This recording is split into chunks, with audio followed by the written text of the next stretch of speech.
Today I want to demonstrate the cleaning mode function on the nurse call console and the annunciator.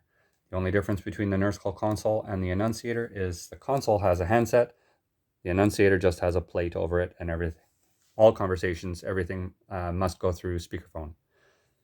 In the top left corner there's a green lock. Currently it is unlocked.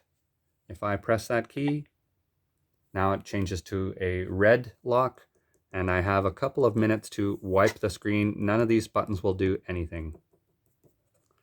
If an alarm comes in, that function will still operate, but you won't be able to answer the call until the timer expires. If you have a console, you can just pick up the handset, which will clear that alarm. Again, click to activate. You now have a couple of minutes to clean the screen. That will auto clear, or if you have a handset, you can pick up the handset and hang up. That will also clear the cleaning mode.